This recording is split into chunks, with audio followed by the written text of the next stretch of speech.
Magandang araw mga kaibigan. Bigyan natin ng reaction opinion itong post ni Attorney Regal Oliva. 14. The DFA received highly reliable information that Saldico has pending petition for political asylum in France. He has been requested to be transferred to and is now under the jurisdiction of French authorities. Palace Press Officer Claire Castro. Ewan ko ba kung bakit kung si Claire ang nagsasalita, di ko na alam kung ano ang totoo. Promise. Attorney Regal Oliva, hindi kayo nag-iisa. Ako rin. Basta payag ni Auntie Claire, umiiling na lang ako. Parang, okay, sana namang katatawanan.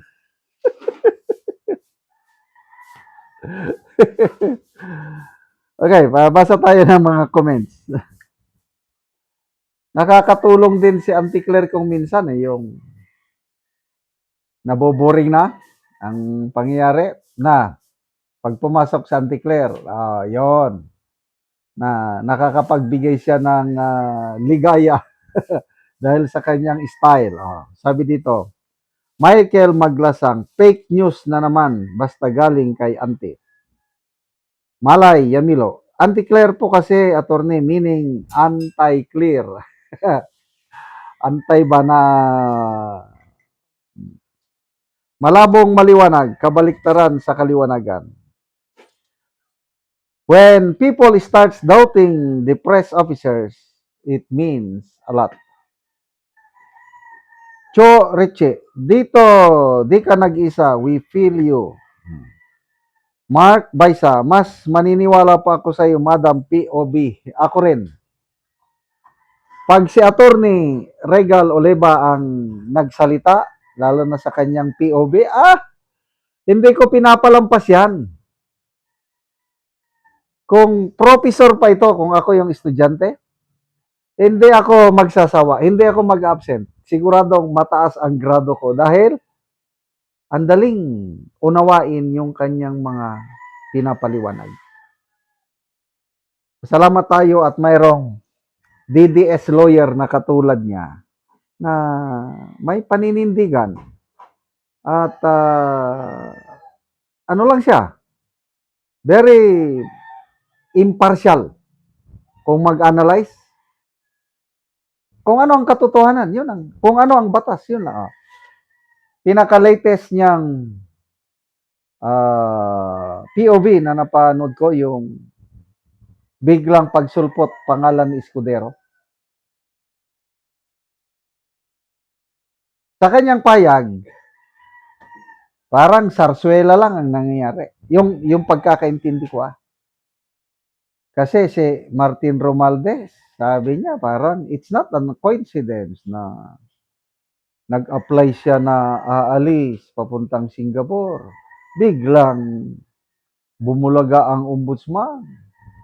May precautionary hold departure order. Huwag ka munang alis.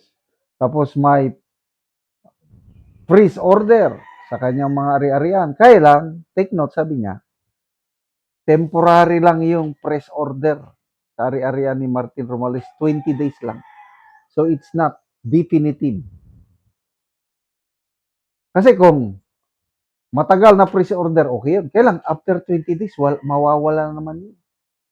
Kaya lalo akong nagdududa eh. Bakit 20 days lang? Tapos, biglang nagsalita si Martin na, Saldico at Chis Escudero ang may pakana niyan, wala akong kinalaman. Mamaya, ito na. Mayroon na namang precautionary hold departure order si Escudero na isinampa ng ombudsman. Sabi na Attorney Oliva, magkaiba ang kaso ni Romualdez at saka kay Chis. Si Escudero, mounting, yung ang daming mga nagtitistigo laban sa kanya. Oh, yung Brave 18 Marines, mabigat yun. Yung Sigutesa, mabigat yun. Tapos, mayroon talagang intention to lead the country. Si Escudero, wala naman ah. Tahimik lang. Eh bakit? Biglang sinampahan ng precautionary whole departure order. So, according to Attorney Oliva, Escudero is not just an ordinary senator. He's a black maker. He has a lot of influence. Kasi in the Senate impeachment trial, numbers matters. Influence matters. Dati siyang Senate President. So, duda, baka itong pagkaso kay Escudero is may kinalaman doon sa impeachment trial ni BP Sara, which I agree. So, wag tayong maniwala kagad, yon ang sinasabi niya. Dahil ang dami nilang drama, ang dami nilang sarswela na pag hindi tayo mag-ingat is madadala tayo, mapapaniwala tayo sa kanila. Anyway, balik tayo kay Auntie Claire. So, nandun na siya. Daw, reliable information na naman ang basihan. DFA daw, under the jurisdiction of French authorities. Ano naman ibig sabihin ng jurisdiction? Hindi. Kasi, baka mamaya, nahuli. Oh. Kung jurisdiction, siguro mas ano. Dahil nag-apply siya ng political asylum, ibig sabihin, nasa France si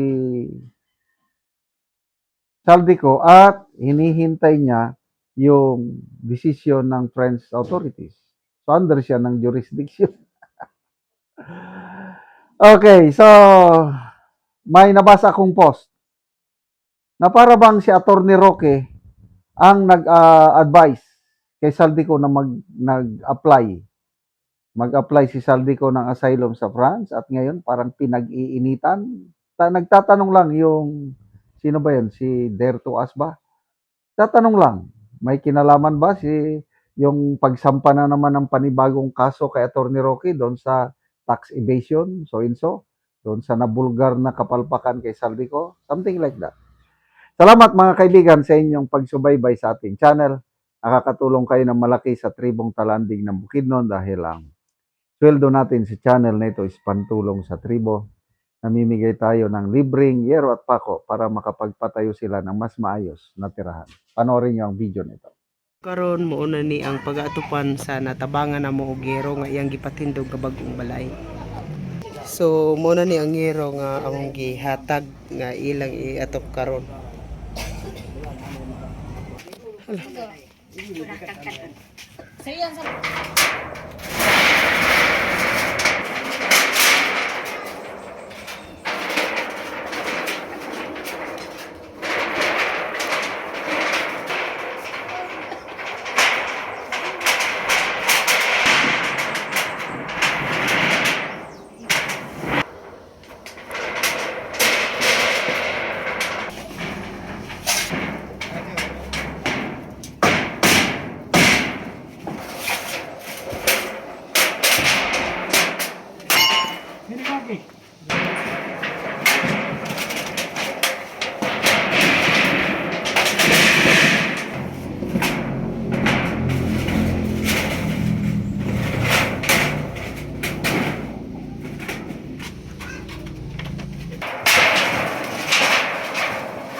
Og karon humanagid sa pag-atop ang ginatabang nga yero.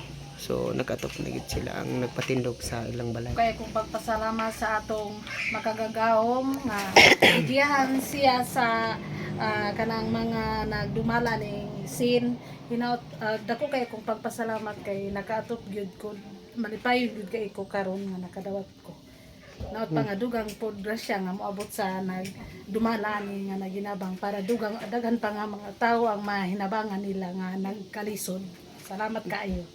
So pila na ni ka bulan nga imong gipatindog nga balay bago pa naatupan?